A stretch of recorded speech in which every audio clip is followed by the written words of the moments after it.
आप सवाल खड़ा करें, जिस अंबेडकर का बार बार नाम लिया जा रहा है, जिस अंबेडकर का बार बार हवाला दिया जा रहा है और यकायक अंबेडकर से प्यार हो गया है, अंबेडकर की किताब तो पढ़ लो भाई।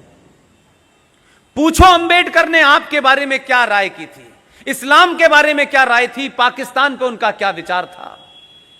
अंबेडकर की किताब थॉट्स ऑन पाकिस्तान तो पढ़ के बताइए।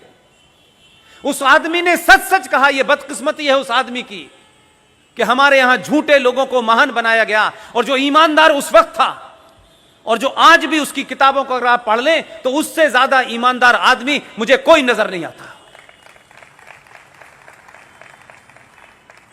अगर उसकी बातों को माना होता तो आज यह दिन भारत को देखना नहीं पड़ता। थॉट्स ऑन पाकिस्तान में वो लिख रहे हैं, यह किताब मार्केट में अवेलेबल है, आप ले सकते हैं। उसमें उन्होंने कहा कि जब भारत का बंटवारा मजहब के नाम पे हुआ था तो यहां एक भी मुसलमान कैसे रहेगा, इसको भी जाना चाहिए। साफ साफ कहा उन्होंने। और बी आर अंबेडकर का किसी हिंदू महासभा से और आरएसएस से संबंध नहीं था। यह कहकर के आप उस ज्ञानी आदमी की बात को झुठला नहीं सकते। आज उनका सारा का सारा इतिहास और सारी किताबें मौजूद हैं, हम पढ़ नहीं रहे हैं।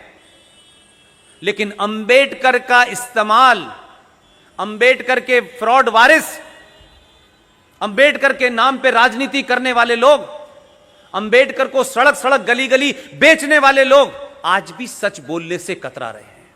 इसलिए मेरी और आपकी जिम्मेदारी है कि एक फ्रॉड नैरेटिव चल रहा है जो 1946 में जिन्ना ने जिसका एक्सपेरिमेंट किया था, और चंद सालों बाद वो एक्सपेरिमेंट खराब हो गया और वो साहब हिंदुस्तान आ गए। लेकिन हम 70 साल के बाद उसी नैरेटिव को दोबारा से देख रहे हैं, सिर्फ उसमें स्लोगन बदला है, जय भीम और जय मीम। इस जय भीम और जय मीम को बारे में आप सब लोग एक्सपोज कर सकते हैं। बहुत सारी किताबें हैं, यह भी एक किताब है। इस किताब का नाम है पाकिस्तान और पार्टीशन ऑफ इंडिया। इस शख्स के बारे में जितनी बातें मैं पढ़ता हूं, बार बार सोचता हूं कि किस तरीके का मैनेजमेंट रहा होगा कि जिस शख्स को हमारा राष्ट्रपिता कहा गया, कौन सी ऐसी बात है कि उसको राष्ट्रपिता कहने से मुझे गर्व पैदा हो, मुझ में सम्मान का भाव पैदा हो। पूरी दुनिया क्या लिख रही है उनके बारे में, जो जो उन्होंने कहा वो सब आ रहा है सामने। लेकिन एक ऐसा आदमी के उस दौर में जिसे सत्ता नहीं चाहिए थी, उसने तब भी सच कहा और मरते मरते सच लिख के गया। इससे ज्यादा ईमानदार आदमी नहीं है। क्या ऐसा हो सकता है कि कोई हमारा आइडियल हो, कोई हमारा ऐसा युग पुरुष हो, कोई हमारा ऐसा लीडर हो और उसके बारे में हमें यह पता चले कि यह झूठा है, कायर है, चोर है, मक्कार है, इसने दुनिया के सारे झूठ बोले और हम उसको कहें कि यह हमारा महापुरुष है? हो सकता है? भगवान रामचंद्र जी भी लंका गए थे, उनकी पत्नी को कोई ले गया था, और आपको अगर यह पता चले कि वो लंका गए, अपनी पत्नी को छुड़ा के लाए और सोने की लंका लूट करके और वहां की तमाम औरतों को लेके आ गए थे, आपके मन में सम्मान का भाव जगेगा या अपमान का भाव जगेगा? लेकिन हमने यह होने दिया।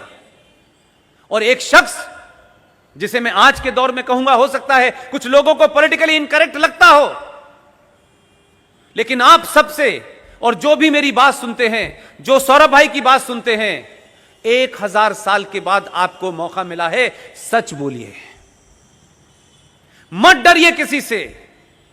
जो आने हैं जाने हैं, सत्ताएं आएंगी चली जाएंगी, पार्टियां बनेंगी टूटेंगी, यह सिलसिला चलता रहेगा।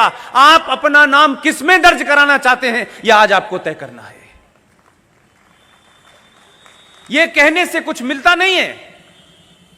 हम सब लोग अपनी अपनी इनिंग खेल चुके हैं।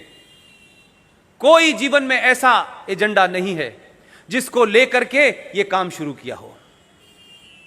यह पार्ट टाइम काम नहीं है कि चलो 10 मिनट के लिए राष्ट्रवादी हो जाते हैं, ऐसा नहीं है। यह कन्विक्शन के तहत लोग जो देश में काम कर रहे हैं, उनका यह अकीदा है, वो ये मानते हैं, इसलिए आपके साथ में हैं। और इसीलिए आप मुंबई जैसे शहर में, जहां लोगों के पास 2 मिनट का वक्त नहीं होता, हम जैसे लोगों को भी सुनने आप आते हैं, उसको मल्टीप्लाई करते हैं, विदेशों तक में लोग सुनते हैं। उसकी सिर्फ वजह इतनी ही है कि आने से पहले हमने अपने बारे में वाजे कर दिया है कि हम किसी पार्टी का टिकट मांगने नहीं जाएंगे, हमको कोई शौक नहीं है। यह इज्जत उस पद पे बैठने से ज्यादा है। इसलिए मरने से पहले, जाने से पहले आप ये बताएं कि जिस कारणों से यह देश संकट में है, यह पूरा 90 करोड़ समाज कंफ्यूजन में है, उसको यह पता ही नहीं है कि उसके पूर्वजों ने किया क्या है। वो उन पे गर्व करे या उनके सामने हीन भावना का शिकार हो। इसलिए मैं चाहता हूं आप तमाम सारे लोग आज ही से, ऐसा नहीं होगा हजारों लोग बड़ा काम कर रहे होंगे, आज ही से यह सोचिए, सच बताने में अगर जान भी चली जाएगी तो कोई फर्क नहीं पड़ता,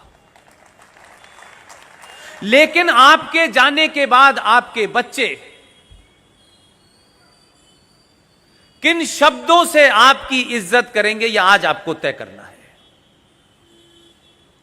हमारे मन में जो भाव बहुत लोगों के लिए हैं, वो सार्वजनिक भी होते हैं, मजबूरी होती है उनको कुछ कहना कि ये हैं, लेकिन जो हमारा हीरो है उसे हम अगर अपना हीरो नहीं कह पा रहे तो इससे ज्यादा घुटन की कोई बात नहीं हो सकती। लेकिन सरकारी पद पे न होने के कई फायदे भी हैं। इसलिए मैं कहता हूं कि भारत का अगर राष्ट्रपिता ही घोषित करना था तो बी.आर. अम्बेडकर को करते हैं।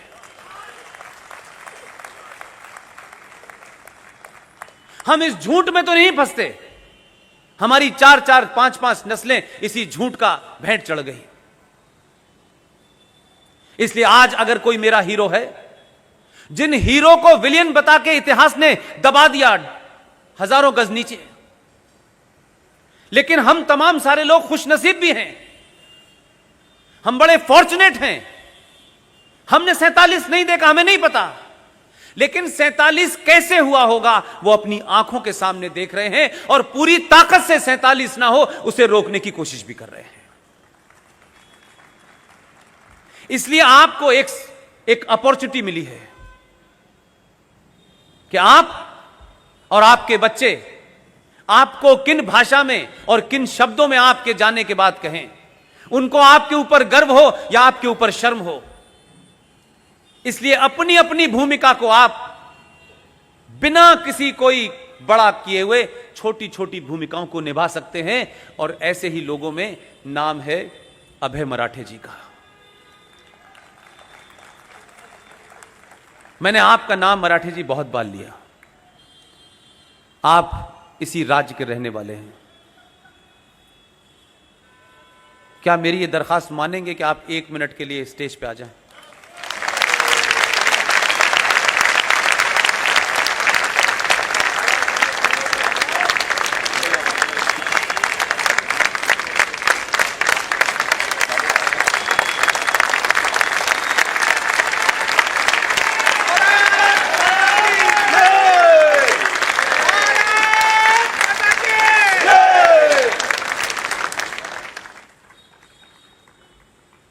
ये राष्ट्रीय दिन दर्शिका के नाम से है। इसको मैं जितनी बार देखता हूं मुझे लगता है कि ये पहले क्यों नहीं हुआ। इसलिए इस कैलेंडर को आप देखेंगे, इसी के अंदर इन्होंने ऐसी चीज़ें छाप दी हैं कि जब आपके बच्चे पूछेंगे सवाल, जब वो बच्चे पूछें तो आपको वो जवाब देना पड़ेगा। और आप जब आपको जवाब देंगे तब आपको ये भी पता चलेगा कि आखिर ऐसी कौन कौन सी वजह थी जो हमसे छुपाई गई, जो आपको बताई नहीं गई। उसमें से एक इम्पॉर्टेंट है, वो मैं सिर्फ चाहता हूँ कि आप देख लें, क्योंकि मेरे कहने नहीं कहने का बहुत ज़्यादा फर्क नहीं पड़ता। ये वो चित्र हैं जो भारत के पहले ओरिजिनल कॉन्स्टिट्यूशन पे छपे हुए थे। पूरे 22 नहीं हैं, कुछ छापे हैं। इसलिए जब जब आपके घर में इस कैलेंडर को लोग देखेंगे तो आपने भारत की पहचान के रूप में इस देश में कुछ लुटेरों को, उनकी सत्ता में जो लोग थे, उस लुटेरी फैमिली के एक आदमी के ताजमहल को आपने भारत की पहचान बनाया और पिछले 70 सालों से आपने दुनिया के राष्ट्राध्यक्षों को दिया। वो ताजमहल, उसकी हकीकत क्या है, इसे लिखने की जरूरत नहीं है। मराठे साहब ने उसकी हिस्ट्री इसमें लिखी है और तस्वीर भी छापी है।